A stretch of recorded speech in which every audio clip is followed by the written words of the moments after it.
वाकई में बहुत बेहतरीन रहा आज का सफ़र हमारा, क्योंकि हमने शुरुआत की थी नगर निगम के मेयर से और अब हम संपन्न कर रहे हैं अपना कार्यक्रम। लेकिन उससे पहले एक खास बातचीत होने वाली है, क्योंकि धरातल पर जो नेता रहते हैं वो बखूबी जानते हैं कि जनता की नब्ज क्या है और वो चाहते क्या है। इसलिए धरातल पर रहने वाले, ज़मीनी स्तर पर रहने वाले दो नेता हमारे सामने मौजूद है।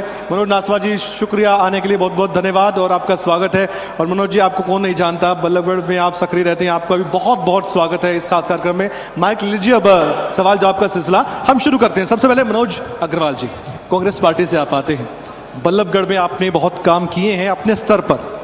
पार्टी ने कई बार मौके दिए, कई बार नहीं दिए, लेकिन आपने पीछे मुड़कर कभी नहीं देखा। ये आपके समर्थक कहते हैं। बल्लभगढ़ में कांग्रेस को मजबूत करने का प्रयास खूब किया गया, लेकिन आपको लगता है कुछ खामियां कमियां रही हैं और किस स्तर पर रही है, और आप उस पर किस तरह से काम कर रहे हैं अपने लेवल पर? सबसे पहले तो मैं आपको बताना चाहता हूँ कि जो बल्लभगढ़ है वो एक विधानसभा नहीं, मेरे लिए मेरी कर्मभूमि है। मैंने अपने जीवन का ज़्यादातर समय बल्लभगढ़ में गुजारा है और हर गली, हर परिवार से मेरा पर्सनल नाता भी है। आज जो 12 साल के अंदर इस सरकार ने जो बल्लभगढ़ को धोखा देने का जो काम किया है, उसको लेके कांग्रेस पार्टी के प्रति जो हमारी बल्लभगढ़ की जनता के अंदर जो विचार तो जो डाउन हुए हैं, उसको दोबारा मजबूत करने का हम लोग काम कर रहे हैं। इसी रणनीति पे हम लोग लगातार काम कर रहे हैं। और अगर मैं बल्लभगढ़ की बात करूँ तो जैसे कि आज बल्लभगढ़ पिछले 12 साल के अंदर ये हम खुशहाली की बात करें, सुरक्षा की बात करें, इसमें बहुत ज़्यादा पिछड़ गया है। और इस बात को लेकर हम जन जन तक जा रहे हैं। कांग्रेस पार्टी की जो विचारधारा को है लोगों तक पहुँचाने का काम कर रहे हैं। मैं और मेरी पूरी टीम इस काम में 24 घंटे लगी रहती है। और मतलब मैं बता दूँ कि बल्लभगढ़ की जनता भी समझ चुकी है कि कौन नेता है जो चुनाव के समय आपके सामने आते हैं वोट मांगने के लिए, और कौन पिछले 5 साल से लगातार आप लोगों के लिए 24 घंटे आपके सुख दुख में खड़ा है, वो कांग्रेस पार्टी है। तो कोशिश तो बहुत हुई है, लेकिन फिर नतीजा आपके मुताबिक क्यों नहीं आता? ये नतीजा बता रहे कि कई बार देखो पार्टी में गलती होती है। मैं इस प्रयोग में मैं बोलना नहीं चाहता, लेकिन आपने सवाल किया है तो कई बार ऐसा होता है कि जो जनता है विधानसभा की, वो चाहती है कि मेरा नेता मेरे बीच का हो। तो उस पार्टी की गलती हुई कि भारी उम्मीदवार को टिकट दिया गया, उस पर पार्टी विचार कर रही है और दोबारा ये गलती भी नहीं होगी। ठीक है, आगे इस पर और भी बातचीत करेंगे। लेकिन मनोज नासवा साहब, आप जिला पार्षद हैं और जिस तरीके से ज़मीन पर काम करने वाले लोग होते हैं उनसे हम जान सकते हैं, क्योंकि देखिए गली मोहल्लों की जब बात होती है तो लोग वहाँ से शिकायतें करना शुरू करते हैं, फिर सिस्टम तक पहुँचते हैं। और आप नगर निगम फाइनेंस कमेटी के सदस्य भी हैं, तो ऐसे में आपसे पूछना चाहता हूँ फरीदाबाद के मुद्दे क्या हैं, क्या कमी है? नगर निगम का बहुत जिक्र होता है, बहुत चर्चा होती है। पहले तो मैं आपका धन्यवाद करता हूं, आभार व्यक्त करता हूं कि आपने मुझे इस मंच पर बोलने का मौका दिया। देखिए, मैं 2017 में भी नगर निगम का चुनाव जीत कर आया और उससे पहले मैं लोगों से जुड़ा रहा। पार्टी ने मुझे अपने मंडल में उपाध्यक्ष का पद दिया हुआ था, मैं लोगों से जुड़ा रहा, उनकी समस्याओं को समझा। देखिए, आज के जो हमारे अगर हम देखें कॉलोनीज के अंदर समस्या है पानी की, सीवर की, ये छोटी छोटी समस्याएं हैं। और नगर निगम के कई कार्य हैं, कोई हाउस टैक्स के लिए जाना चाहता है, कोई वाटर टैक्स के लिए जाना चाहता है, ये नगर निगम की समस्याएं हैं। तो ये सब समझने के बाद हमने अपनी जानकारी अपनी सरकार को भी दी। और आज अगर आप देखें कि सब कुछ ऑनलाइन सिस्टम है, आप शिकायत कर सकते हैं, आप घर बैठे शिकायत कर सकते हैं। ऐप 311 पे फरीदाबाद नगर निगम ने बना कर दिया है। कोई सीवर की पानी की समस्या हो, आप उसका समाधान वहीं से कर सकते हैं। आपने हाउस टैक्स जमा कराना है, वाटर टैक्स जमा कराना है, सब आप नगर निगम में करा सकते हैं। तो काफ़ी चीज़ें हमने ऑनलाइन करी हैं। कहीं हरपत करके अगर आप देखें एक ऐप दिया हुआ है सरकार ने, हरियाणा सरकार ने, कि अगर कहीं सड़क नहीं बन पा रही है तो उस पर जाकर आप अपनी समस्या अपलोड कर सकते हैं। तो सब कुछ ऑनलाइन किया गया है। ये सारी समस्याएं जानने के बाद, ज़मीनी स्तर पर काम करने के बाद हमने ये सारे कार्य किए हैं। तो उसके लिए मैं हरियाणा सरकार का, फरीदाबाद नगर निगम का बहुत बहुत धन्यवाद करता हूँ। आपको लगता है परफेक्शन आ चुका है नगर निगम में, कोई कमी खामी नहीं है? क्योंकि सवाल बहुत उठते हैं, आप भी जानते हैं। देखिए, परफेक्शन आना, ये समस्याएं जो हैं ये एक ईसीजी की तरह है कि ऊपर नीचे चलती रहती हैं। और निरंतर विकास, ये हमारा, अगर किसी का भी बोलें कोई भी सरकार हो तो ये निरंतर विकास तो चलते रहते हैं। सड़क बनेगी, टूटेगी, दोबारा बनेगी। अच्छा। तो ये 15 चलते रहते हैं। 15 दिन में लेकिन जनता की समस्याएं कम से कम हों। आप ये देखिए कि नगर निगम में आज कितने लोग आ रहे हैं। आप कहते हैं ना, किसी की अगर जानकारी लेनी हो तो फुटस्टेप बहुत देखने पड़ते हैं। तो आज नगर निगम में अपनी समस्याओं का समाधान करने के लिए कितने लोग आ रहे हैं, वो कमी होती जा रही है। लोग घर बैठे बैठे समस्याओं का समाधान कर रहे हैं। और भी अगर कोई समस्या अगर घर बैठकर नहीं होती है, हमारी आदरणीय मेयर श्रीमती प्रवीण जोशी जी ने समाधान शिविर लगाए हैं कि कोई समस्या अगर किसी वजह से समाधान नहीं हो पा रही है तो आप उनके पास आएं और समाधान करें। मनोज जी अग्रवाल जी, मनोज नाम है आप दोनों का। मनोज अग्रवाल जी, समस्या की बात हो रही है तो मैं फरीदाबाद और बल्लभगढ़ पूरे ज़िले की बात करता हूँ, और बल्लभगढ़ पर आप जोर देकर कह सकते हैं क्योंकि आप वहाँ से आते हैं, आपका ज़्यादा ध्यान वहाँ पर रहता है। तो समस्या जैसे कि मनोज नासर साहब कह रहे हैं कि ठीक है आती रहती है, लेकिन निरंतर विकास की बात, आपको क्या लगता है कि ऐसा कौन सा काम है, ऐसी कौन सी समस्या है जो सरकार भी हल नहीं कर पाई अभी तक? देखिए, अगर समस्याओं की हम बात करते हैं तो समस्याओं को तो जिला फरीदाबाद में भंडार लगा हुआ है। और खासकर बात करूँ मैं अपने बल्लभगढ़ विधानसभा क्षेत्र की, आज हमारे पूरे फरीदाबाद की जनता, हमारे बल्लभगढ़ विधानसभा क्षेत्र की जनता आज जो सबसे बड़ी समस्या जो जूझ रही है वो है सीवरेज की समस्या, सड़कों की समस्या, सीवरेज सिस्टम, सीवरेज, सड़कें, गंदगी, बिजली की समस्या। 20 साल पहले कांग्रेस पार्टी ने जो नेटवर्क बिछाया था, चाहे वो सीवर का हो, चाहे वो पीने के पानी का हो, चाहे वो बिजली की लाइन का हो, तो वही उसी दर्रे पे आज ये सरकार काम कर रही है। जबकि 20 साल के अंदर जनसंख्या हर विधानसभा क्षेत्र के जिला फरीदाबाद की काफ़ी हद तक बढ़ चुकी है। उसमें आप कह रहे हैं अपग्रेड नहीं हुआ, कुछ अपडेट नहीं हुआ? कुछ भी अपडेट इसमें नहीं हुआ है। हर साल हम समस्या को देखते हैं कि जब भी कोई बरसात आती है तो सीवरेज ओवरफ्लो होना चालू हो जाते हैं। आज किसी भी गली में आप चले जाइए, किसी मोहल्ले में चले जाइए, मैं अपने बल्लभगढ़ विधानसभा क्षेत्र की बात करता हूँ, कोई भी ऐसी मुख्य सड़क या कोई भी ऐसी कॉलोनी नहीं है जहाँ गंदगी का ढेर ना लगा हो। कूड़े को उठाने को कोई मास्टर प्लान लोगों ने बना रखा, और 24 घंटे लोग गंदगी के अंदर जीने को मजबूर हो रहे हैं। और ये कहते हैं कि समस्या नहीं है। हर साल 2000 करोड़ का बजट जिला फरीदाबाद के लिए निकलता है, लेकिन वो सबको पता है कि वो कहाँ भ्रष्टाचार के भेंट चढ़ता है। सरकार काम भी करती है, कागजों में दिखाती भी है, बिल भी पास होते हैं, लेकिन कहाँ होता है। 10 साल पहले हमारे माननीय प्रधानमंत्री जी ने स्मार्ट सिटी का नाम रखा था फरीदाबाद को, लेकिन स्मार्ट सिटी नाम है फरीदाबाद को फकीराबाद बना के रख दिया है। क्या कर दिया? फरीदाबाद को फकीराबाद बना के रख दिया है। अच्छा, तो मनोज नासर साहब देखिए आप कितनी कमियां गिनवा रहे हैं आपके साथ बैठकर। खैर राजनीतिक विरोधी है, लेकिन इनका भी काम है कि आईना दिखाएं। तो आपकी बातों से लगता है सब चंगा चंगा, लेकिन यहाँ तो सब। देखिए, विपक्ष का काम है विरोध करना, और वो विरोध करता रहेगा। हमारा काम है, हमारी भारतीय जनता पार्टी का काम है। आज आप देखिए, तीसरी बार हरियाणा में सरकार बनी है। अगर सरकार काम ना कर रही होती तो क्या तीसरी बार लोग उनको चुन के भेजते? 10 साल तक, लगभग 10 साल तक मनोहर लाल जी ने यहाँ पर कार्य किया, और आज हमारे नायब सिंह सैनी जी मुख्यमंत्री हैं, और हर काम के लिए खुद रात के 2-2 बजे तक मैंने खुद देखा है, रात के 2-2 बजे तक वो लोगों से मिलते हैं। लेकिन नासर साहब, क्या मैं ये मानूं कि विकास का पैमाना चुनाव में जीत ही है? आपकी बातों से जो लग रहा है, यही मानूं मैं? देखिए, विकास का पैमाना तो जीत है ही है। अगर लोग जितवा रहे हैं, अगर हमारे यहाँ पे सरकार बन के आ रही है तो विकास का पैमाना तो है ही। क्या अगर हम काम नहीं करेंगे, अगर मैं काम नहीं करूंगा अपने क्षेत्र के अंदर, तो क्या लोग मुझे पसंद करेंगे? क्या मुझे दोबारा जितवा के भेजेंगे? बीजेपी को तो लेकर तो ये भी कहा जाता है ना कि ध्रुवीकरण की राजनीति करना बहुत अच्छे से आता है। देखो, तो ध्रुवीकरण की राजनीति आप एक बार कर सकते हैं, 3-3 बार नहीं कर सकते। सरकार, आज सरकार बन रही है, वो क्या कहते हैं, पहले अगर कांग्रेस की सरकार बनती रही, उनके सामने कोई खड़ा नहीं था, तो क्या उन्होंने ध्रुवीकरण की राजनीति नहीं की? तो ये कहने की बातें हैं। ये सिर्फ विकास आपके सामने दिखता है। आप अगर राष्ट्रीय स्तर पे जाके देखें कितने हाईवे बन गए, कहां से आज देहरादून पहुंचने के लिए 2 घंटे लगते हैं। आज आप यहाँ जहां पे आप दिल्ली से अगर आगरा जाना था तो घंटों घंटों लोग जाम में खड़े रहते थे। आज क्या स्थिति है? आज शहर में आप देखिए कौन सी सड़क नहीं बनी हुई है, हर सड़क बनी हुई है। और ठीक है, मैंने तो आपसे पहले कहा कि निरंतर विकास, सड़क टूटेगी बनेगी भी सही कहीं ना कहीं, और तोड़ने के कारण भी हम लोग भी हो सकते हैं। विकास होगा तो सड़क टूटेगी और सड़क बनेगी भी सही। वो सर एक जोक भी है और असलियत भी कई बार निकल कर सामने आती है कि किसी ने सड़क बनाई तो याद आया सीवरेज नहीं बिछाया, फिर वो सड़क दोबारा बनाई, किसी को याद आया कि टेलीफोन एक्सचेंज की लाइन नहीं बिछाई, फिर सड़क बनाई तो कुछ और समस्या सामने आई। देखिए, हमारे सिस्टम में आप खामी समझते हैं कि समन्वय की कमी है, कोऑर्डिनेशन की कमी है? आज अगर आप देखें, फरीदाबाद के अंदर पॉपुलेशन दिन प्रतिदिन बढ़ती जा रही है।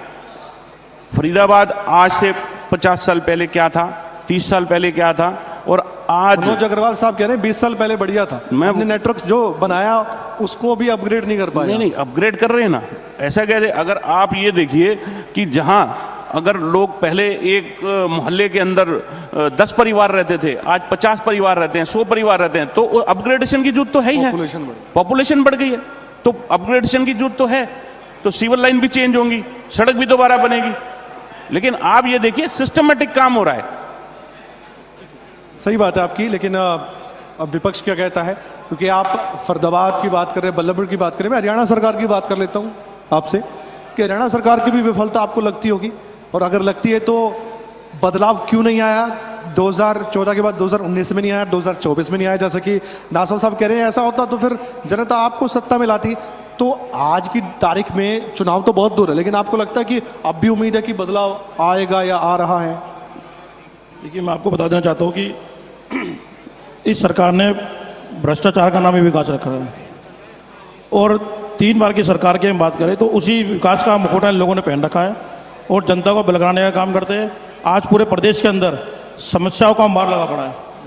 अगर मैं बात करूं बेरोजगारी दर की, तो हरियाणा हिंदुस्तान में नंबर 1 है। आज मैं बात करूं क्राइम की, तो क्राइम का जो ग्राफ हरियाणा में बढ़ रहा है, आज तक किसी स्टेट में नहीं बढ़ा। अगर हम बात करते हैं, इन्होंने विकास की बात करी, अभी आगरा रोड की बात करी, ये जो विकास कार्य जो भी हमारे जिला फरीदाबाद में हुए, चाहे हम दिल्ली से आगरा की बात करें, चाहे हम बाईपास की बात करें, चाहे मेट्रो की बात करें, ये सारे विकास कार्य जो भी हुए सब कांग्रेस के समय पे हुए। और अभी कुछ दिनों पहले इन्हीं के मंत्री जी कह रहे थे कि कांग्रेस इस टाइम पे बनी सड़कें आज तक चल रही है और हमारी सरकार की सड़कें बन रही है वो टूट रही है। तो ये भ्रष्टाचारी तो हो रहा है, लोगों को बेवकूफ बनाने का लोग काम कर रहे हैं। जनता समझ चुकी है, आने वाले समय के अंदर जो 2029 में चुनाव आने वाले हैं, इनको मुक्ति खानी पड़ेगी और जनता को बाहर का रास्ता दिखाने को तैयार बैठी हुई है। नासर साहब, चैलेंज सीधा है, और करप्शन की बात जब छेड़ दी गई है तो मैं तो ये समझता हूँ, देखिए आप वैसे तो व्यक्तिगत तौर पर मैं इतना नहीं जानता, लेकिन इतना ज़रूर है कि आप दोनों ईमानदार लग रहे हैं, शक्ल से तो कम से कम आप होंगे ईमानदार, वैसे भी ये मुझे पूरी आस है, लेकिन फिर भी ईमानदारी से जवाब दीजिएगा। नगर निगम को आप बहुत नज़दीक से देखते हैं, करप्शन आपको लगता है इसे आप एडमिट करते हैं, और इसे दूर कैसे किया जा सकता है? क्या ये जड़ों में बसा हुआ है करप्शन कुछ हद तक? देखिए, अभी आपके मंच पर आदरणीय विपुल गोयल जी ने बोला कि आरोप लगे कि 200 करोड़ रुपए का घोटाला किया गया, तो वो जांच करवाई जा रही है। दोषी अधिकारी पहले भी जेल में गए हैं, इसका प्रमाण आप खुद ही जांच सकते हैं। ठीक है। और अगर अब भी कोई दोषी है, कोई करप्शन कर रहा है, पूरी तरीके से लगाम लगाने की कोशिश की जा रही है, लेकिन कोई अगर कर रहा है अपने लेवल पर तो उसके खिलाफ भी कार्रवाई की जाती है। आप तक ये बातें आती हैं, आप समझते हैं, आपके आंखों देखी कुछ ऐसा होता है कि आपको लगता है कि अधिकारी कुछ तो गड़बड़ कर रहे हैं, कुछ तो झोल कर रहे हैं? नहीं, बिल्कुल। अगर मेरे सामने कोई अधिकारी, मैं तो आपसे आज भी ये कहता हूं कि अभी भी आप हमारे क्षेत्र में जाके पूछ सकते हैं, किसी भी तरीके का भ्रष्टाचार अगर होगा तो तुरंत उसके खिलाफ कार्रवाई की जाएगी ऐसे करने। और ये करप्शन की समस्या इतनी है, मैं गुटबाजी का सवाल आप दोनों से पूछूंगा, पहले तो आपसे पूछता हूं कि फिर सवाल भी उठ जाते हैं कि बटे बटे से नेता क्यों है बीजेपी के? आप तो इन पर आरोप लगाते थे, मैं इनसे भी पूछूंगा, लेकिन ये कह रहे हैं कि अब बीजेपी के अंदर में भी गुटबाजी निकल कर सामने आ रही है, थी तो अंदर, अब बाहर निकल रही है। नहीं, ऐसा कुछ नहीं है। देखिए, किसी भी तरीके का कोई मतभेद है नहीं, और पार्टी जो है वो, हमारी पार्टी का सिद्धांत है देश के लिए काम करना, और हम देश के लिए काम कर रहे हैं, अपने देश के निवासियों के लिए काम करना, उनके लिए काम कर रहे हैं। तो कोई ऐसी बात नहीं है, सबका लक्ष्य एक ही है और उसी लक्ष्य की तरफ सब लोग काम कर रहे हैं। पार्टी की जो नीतियां हैं उनकी तरफ हम कार्य कर रहे हैं। मनोज जी, ये सवाल आपसे हमेशा पूछा जाता है, और यहाँ तो आपकी पार्टी में तो बहुत गुट थे, किरण चौधरी गुट तो टूटकर अब बीजेपी में चला गया, लेकिन रणदीप सुरजेवाला, कुमारी सैलजा, भूपेंद्र हुड्डा और एक दो और नेता छिटक कर, अब तो भूपेंद्र हुड्डा से भी कुछ नेता अलग से हो गए, थलग से हो गए हैं। कुछ विधायक की मैं बात करूँ, आप बखूबी जानते हैं, मैं जज्जर के विधायक की बात कर रहा हूँ, कुलदीप वत्स की बात कर रहा हूँ, खबरें आती हैं। अब आप तो खुद, कहा जाता है कि आपके समर्थक कहते हैं जी देखिए मनोज अग्रवाल साहब तो कुमारी सैलजा के हनुमान हैं, और ये बातें बहुत फैलती हैं। अब मुझे नहीं पता कि आप इससे खुश होंगे, दुखी होंगे, तो आप भूपेंद्र हुड्डा के हनुमान क्यों नहीं है? आप रणदीप सुरजा के मनोज नासवानी, मनोज अग्रवाल जी कह सकते हो। हाँ जी, मनोज अग्रवाल जी। मनोज अग्रवाल जी, आप ये बताइए कि फिर ऐसा क्यों है कि आप किसी और के हनुमान क्यों नहीं है, सिर्फ कुमारी सैलजा के हनुमान क्यों है? फिर ये गुटबाजी नहीं है? सबसे पहले तो मुझे कुमारी सैलजा जी को हनुमान कहकर संबोधित करने के लिए आपका बहुत बहुत धन्यवाद। जैसा कि सभी जानते हैं कि हनुमान जी निष्ठा, निस्वार्थ सेवा, अटूट समर्पण का प्रतीक है। अगर कुमारी शैलजा जी के प्रति हमारी निष्ठा हमें हनुमान बनाती है तो हमें ये उपाधि कबूल है और शर्माते से हम इसको लगाते हैं। और बात रही कुमारी शैलजा जी की, तो उनका गुणगान तो हरियाणा का कांग्रेस पार्टी का शीर्ष नेतृत्व भी करता है। तो कुमारी शैलजा जी वो नेता है जिनकी राजनीतिक जीवन पे, और राजनीतिक जो जीवन है एकदम साफ और बेदाग सभी का रहा है। उन्होंने हमेशा गरीबों वंचितों की आवाज़ को उठाने का काम किया है, महिलाओं की सुरक्षा की बात करी है, युवाओं के हक की लड़ाई लड़ने की बात करी है, हमें ये जमीनी स्तर पर लड़ाई करी है, युवाओं की लड़ाई लड़ी है। और अगर बात करें जो गुटबाजी की जो इल्ज़ाम लगा रहे हैं, ये 12 साल से एक ही बात ये करते आ रहे हैं गुटबाजी की, जबकि कांग्रेस पार्टी में इस तरह की कोई भी गुटबाजी नहीं है। सारे कार्यकर्ता कांग्रेस को मजबूत करने में लग रही है। अगर हम गुटबाजी की बात करते हैं तो गुटबाजी तो इनकी अपनी पार्टी में है। अगर हम चंडीगढ़ की बात करते हैं तो पूर्व सीएम और प्रेजेंट सीएम ये गुटबाजी का शिकार हो रहे हैं, अफसरशाही सरकार पर हावी होती जा रही है। अगर हम अपने जिले की बात करते हैं तो यहाँ आप देख सकते हैं आज 15 महीने बाद फाइनेंस कमेटी का गठन हुआ एमसीडी के अंदर। क्या ये गुटबाजी नहीं है? इनके अपने प्रदेश अध्यक्ष को यहाँ पर आना पड़ता है deputy mayor, senior deputy mayor का चुनाव कराने के लिए, उसके बावजूद भी आज तक deputy mayor, senior deputy mayor का चुनाव नहीं हो पाया है। क्या ये गुटबाजी नहीं है? तो ये सब बेवकूफ़ बनाने का इनका काम है। उनका कोई मुद्दा नहीं है कांग्रेस पार्टी को बदनाम करने के लिए, तो हमेशा गुटबाजी की बात करते हैं। वो कहते हैं हमारी पार्टी में डिसिप्लिन बहुत ज़्यादा है, बहुत बेहतर है। और अगर आपके यहाँ की बात करें तो आप जानते हैं, मैंने फिर से वही सवाल किया है आपसे कि आप कुमारी शैलजा के हनुमान कहलाने पर खुश तो नज़र आते हैं, आपके समर्थक भी खुश नज़र आते हैं, लेकिन भूपेंद्र हुड्डा के साथ आप हैं, दूसरे नेताओं के साथ उसी तरह से, उसी शिद्दत के साथ, ईमानदारी के साथ खड़े हैं। क्या कहते हैं मनोज अग्रवाल? नहीं, मैंने आपको बताया ना कि ये गुटबाजी नहीं, एक निष्ठा है। भाई हमारी निष्ठा कुमारी शैलजा जी प्रति है, तो ये कोई पते या लालच का कोई मामला नहीं है। ये तो कुमारी शैलजा जी जो एक साफ सुथरी नीति के लिए काम के लिए जानी जाती है और पब्लिक से जुड़ी हुई है। अब मैं कुमारी शैलजा जी की सिपाही हूँ, कुमारी शैलजा जी कांग्रेस की सिपाही है, और हमारा एक ही लक्ष्य है कि काम है कि राहुल गांधी जी, खड़गे जी को मजबूत करना, और उसके लिए हम लोग काम कर रहे हैं। और हो सकता है रास्ते सबके अलग अलग हो, लेकिन सबकी मंशा एक ही है, देश और प्रदेश के अंदर दोबारा कांग्रेस पार्टी को स्थापित करना। जब जिला अध्यक्ष की बात आई थी एक बार, आपको याद है, हर जिले में जब ऑब्जर्वर गए थे, सर फटोवल खूब हुआ था, कार्यकर्ता ही आपस में भिड़ गए थे, तो ये क्या था? ये क्या चीज़ है? इसे समझाएं थोड़ा सा। नहीं, मेरे ख्याल से तो हरियाणा में से कोई बात नहीं कि कोई कार्यकर्ता आपस में जुड़े हो, और जहाँ भी जिला अध्यक्ष चयन हुआ पूरी लोकतांत्रिक तरीके से हुआ। कांग्रेस पार्टी के अंदर कोई भी पद पे अगर कोई गरीबा जो बनी हुई है वो यही है कि कांग्रेस पार्टी पूरी लोकतांत्रिक के तहत ही इस तरह के पद को चुनती है। जिस भी नेता को जो, चाहे जिला अध्यक्ष की बात करें या किसी दूसरे पदाधिकारी की बात करें, सभी के विचार जाने गए जिला फरीदाबाद के अंदर या पूरे हरियाणा के अंदर। उसके बाद एक जो पाला कमान ने फैसला लिया, उनको जिला अध्यक्ष उनके भेजा गया है। ठीक है, क्योंकि समय की थोड़ी मेरी सीमा है, इसलिए मैं चाहता हूँ और बातचीत करूँ, लेकिन फिर भी अब अंत में, क्योंकि फरीदाबाद की हम बात करें, नासवा साहब आपका विजन क्या है? मनोज नासवा क्या सोचते हैं फरीदाबाद को लेकर, फरीदाबाद के लोगों को लेकर? आज आप वो लीडर हैं जो मैंने पहले भी कहा कि ग्राउंड पर काम कर रहे हैं, आप लोगों की समस्याएं सुन रहे हैं, और बड़ी बात यह है कि सरकार कुछ करे पकड़ आपको लेते होंगे कि आप पार्षद आप हैं, आपको ही जानते हैं, आप भी सरकार हैं। ये सच्चाई है कि नहीं है? बिल्कुल बिल्कुल और इसलिए आपका विजन लोगों के लिए क्या काम करना है, कैसे? मनोज अग्रवाल जी जैसे कह रहे हैं कि भाई बदलाव का मौसम आ गया और धीरे धीरे होगा और चुनाव तक पता चल जाएगा, आपको क्या लगता है? देखिए, मैं फरीदाबाद के लोगों को ये अपील करूंगा कि वो हर तरीके से फरीदाबाद को स्मार्ट बनाने के लिए, फरीदाबाद को सर्वश्रेष्ठ बनाने के लिए, फरीदाबाद को स्वच्छ बनाने के लिए, फरीदाबाद को साफ सुथरा बनाने के लिए अपना योगदान दें। देखिए, सरकारें काम करती हैं, नगर निगम काम करता है, हम लोग काम करते हैं, लेकिन जो मिलजुल कर हम शहर को साफ रख सकते हैं, मिलजुल कर हम जो शहर की तरक्की में योगदान दे सकते हैं, वो कोई नहीं कर सकता।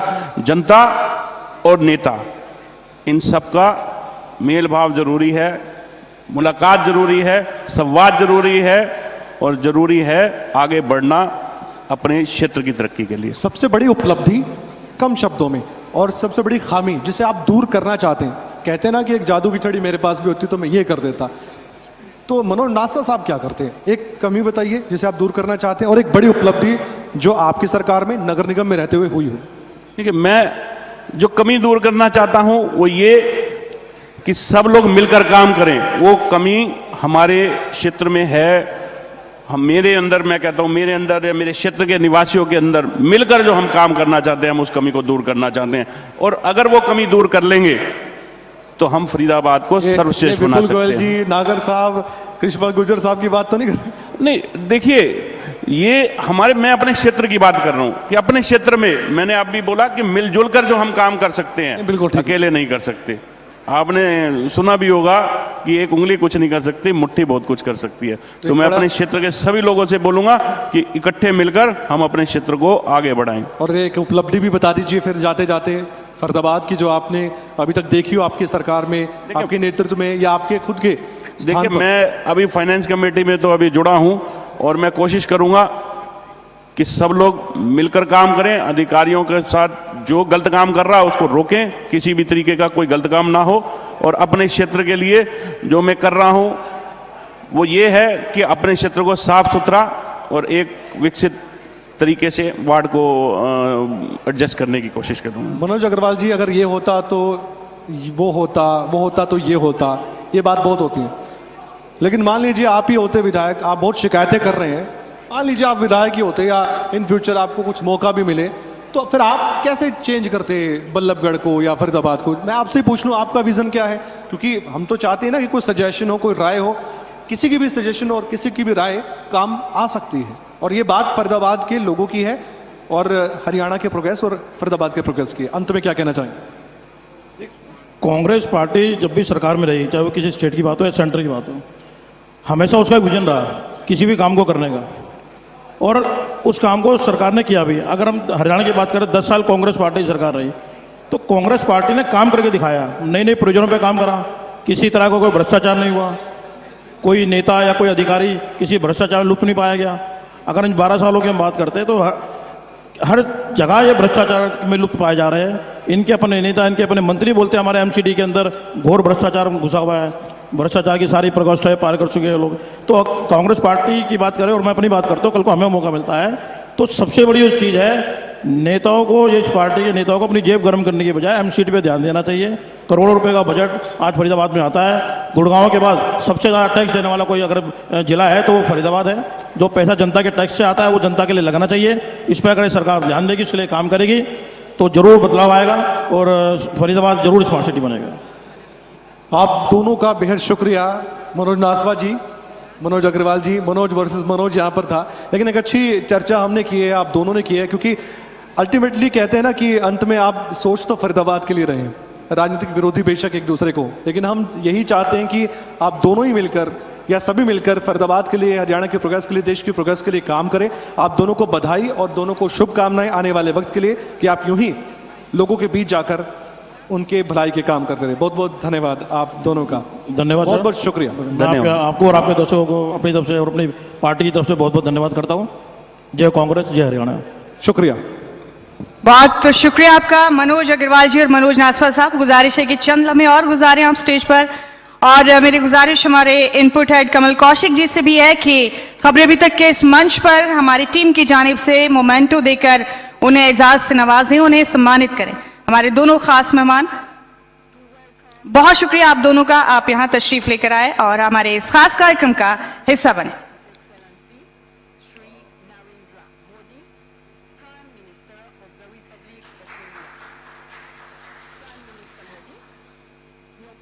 हमारा ये बेहद खास कार्यक्रम अब अपने अंजाम की तरफ है। एक और खास मेहमान एमओएस राजेश नागर साहब को भी तशरीफ लेकर आनी थी, लेकिन उनके किसी करीबी की दुखद मृत्यु के चलते, निधन के चलते वो आज हमारे इस कार्यक्रम में नहीं आ सके।